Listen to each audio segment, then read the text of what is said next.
Mi nombre es Javier de Vega, yo trabajo en Cibio desde el año 2012. Cibio es una organización sin ánimo de lucro que hace investigaciones periodísticas y vigila un poco a los poderes públicos para informar a los ciudadanos sobre temas en los que creemos que hay cierta opacidad administrativa. Y el tema por el que nos metimos en los incendios, bueno, todo esto, España en Llamas es uno de los primeros proyectos que sacamos, lo hicimos a través de una campaña de crowdfunding hecha con la plataforma Goteo. Y todo esto viene por un informático gallego que año tras año leía en los periódicos y estaba bastante preocupado por la información que le llegaba, sobre todo en su comunidad autónoma, sobre el tema de los incendios forestales. Este informático se llama Juan Elosua y está relacionado con nuestra organización. Entonces, lo que decidimos es aportar nuestra experiencia, que es especializada en periodismo de investigación sobre todo.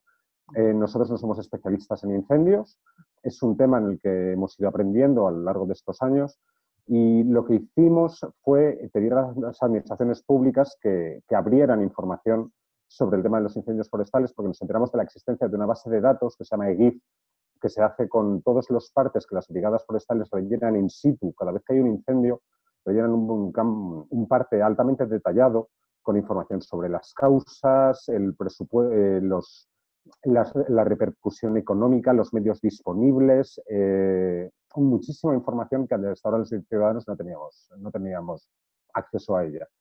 Entonces, como os comento, desde 2012 pues empezamos a investigar el tema de los incendios forestales. Primero nos centramos en cómo era la lucha judicial contra el problema de los incendios. Nos pusimos a investigar las sentencias por delito de incendio forestal. Nos dimos cuenta que ninguna de las administraciones competentes tenía realmente una base sistemática de sentencias que ayudasen a los fiscales para perseguir judicialmente el tema de los incendios. Hemos analizado luego distintos ámbitos, como por ejemplo que las empresas del llamado cártel del fuego, que son un montón de empresas que se reparten los contratos públicos. O sea, básicamente lo que hacían era adoptar prácticas de cartelización para concurrir en unas comunidades y en otras no, repartirse los contratos y al final todas más o menos pues obtener rédito y obtener contratos por volúmenes enormes de dinero para la extinción, muy poquito para la prevención, bastante más para la extinción de incendios, sobre todo por medios aéreos. Y este año decidimos investigar, que es el artículo al final que hemos sacado ayer, el tema de la prevención de incendios y la existencia de planes locales de prevención de incendios en un municipio. Esto viene porque el año pasado hicimos un análisis de en qué municipios de España se habían producido incendios todos y cada uno de los años entre 2001 y 2015 y encontramos que había 200 municipios que ardían siempre. O sea, invariablemente. Y no sabíamos el porqué, no entendíamos el porqué. Vimos que además 5 de ellos, donde se había quemado una cantidad especialmente sensible de hectáreas, estaban en Cantabria. Y esto lo sacamos en julio y en noviembre nos contacta la Fiscalía de Medio Ambiente y nos dice que quiere investigar estos 5 municipios, que va a abrir diligencias y que lo primero que quiere es saber si tienen planes o no de prevención local. Entonces, como os digo, nosotros no somos especialistas en el tema de incendios.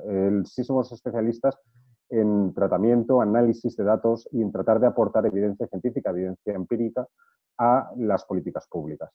Entonces, este año mi compañera María Álvarez del Vallo hizo este artículo porque solicitó a la Fiscalía saber cuáles son los municipios que están bajo escrutinio judicial. Es decir, la Fiscalía hacia mediados de 2018 elabora un escrito que envía a principios de este año a 150 municipios de toda España, pero la mayor parte de ellos concentrados en Galicia y en la Comunidad Valenciana, requiriéndoles información sobre sus planes de prevención local. Y todos estos municipios tienen dos características. Lo primero, que es que tienen terreno forestal. La segunda es que están en zonas consideradas zonas de alto riesgo de incendio forestal.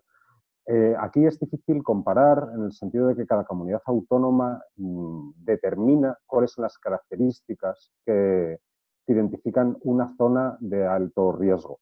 Entonces, a veces existe disparidad de criterios. Como os digo, de esos 150 municipios a los que la Fiscalía les pidió información sobre si tienen planes o no, 63 están en Galicia, 53 están en la Comunidad Valenciana y un tercio de ellos sí tenían planes de prevención local.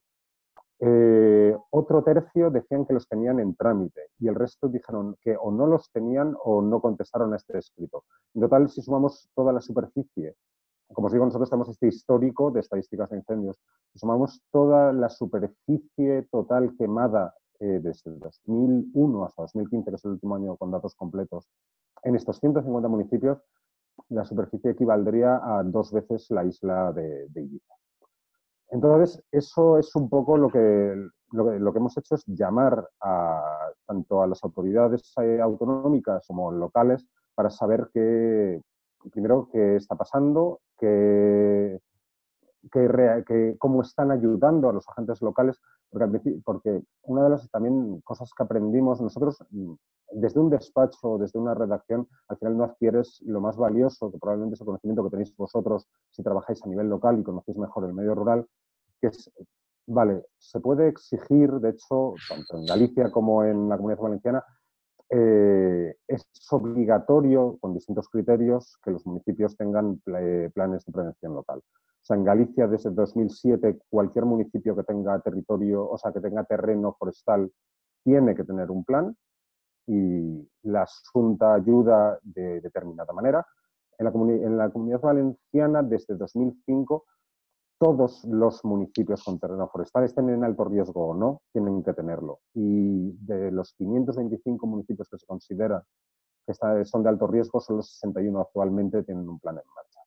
Pero es que hablando con la gente, hablando con los alcaldes, hablando con la Federación de Municipios de algunas de estas comunidades autónomas, te sitúan un poco en la realidad y que los datos no siempre cuentan todas estas historias. Las estadísticas están muy bien.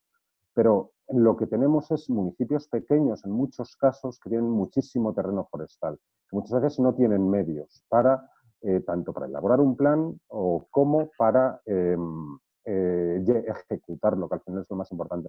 Además, tienen dificultades de día a día que muchas veces, pues lo que os digo, desde el despacho de una administración pública o desde un gobierno autonómico, pues no tienen por qué ser conscientes. Y es que muchas veces para elaborar estos planes, que normalmente consisten en estructurar tareas de limpieza alrededor de un municipio para evitar que si en caso de que haya un incendio tengan que evacuar todo el pueblo, hacer limpiezas controladas, hacer quemas controladas, pues muchas veces hay que identificar antes quiénes son los propietarios de los terrenos que circunscriben el municipio.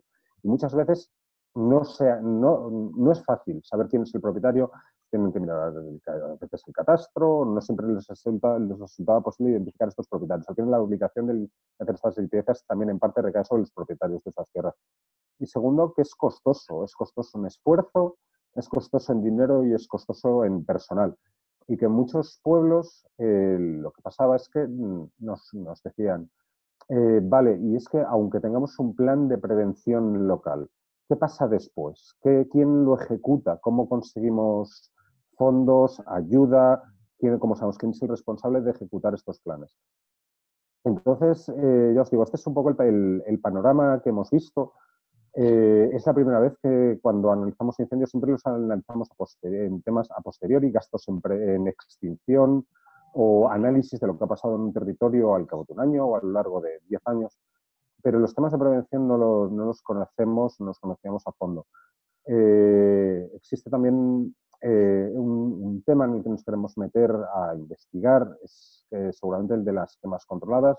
Tenemos como medio efectivo para reducir riesgos de que se produzcan incendios forestales en municipios.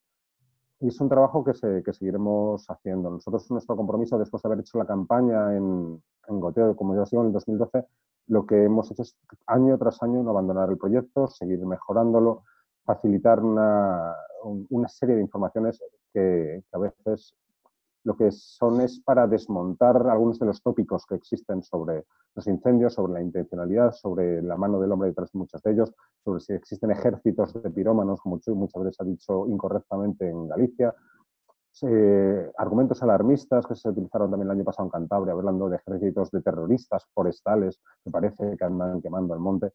Y al final, a lo que sí, y con esto si queréis termino y doy pie a la conversación, una de las cosas que siempre nos cuenta la gente que sí tiene contacto directo con el medio rural es que no todo se limita, pero que lo que subyace bajo este problema y lo que es tan difícil abordarlo que es muy complejo, es la gestión del monte. O sea, en Galicia nos decían que cuando un monte da dinero, cuando un monte está bien gestionado, cuando un monte se utiliza para conseguir recursos como resinas, maderas, ese monte no arde. O sea, normalmente ese monte no arde. Y que al final lo que también hemos visto, sobre todo ya el año pasado investigando estos municipios que siempre perdían en Cantabria, es que existe una descoordinación entre la administración pública y los agentes que trabajan in situ en el medio rural. Existe un desconocimiento de las casuísticas, de las problemáticas, de ámbitos tan difíciles además de caracterizar, como la despoblación rural, como el envejecimiento de la población, como la falta de recursos, como elementos históricos en los que hay comunidades que conviven con el fuego en su gestión del monte desde hace demasiados años, o desde hace muchos años, es muy difícil cambiar dinámicas. Entonces, no sé si a partir de aquí vosotros queréis introducir algún matiz o dar pie a vuestra experiencia personal trabajando sobre estos temas. Y bueno, eso por mi parte. Gracias. Gracias.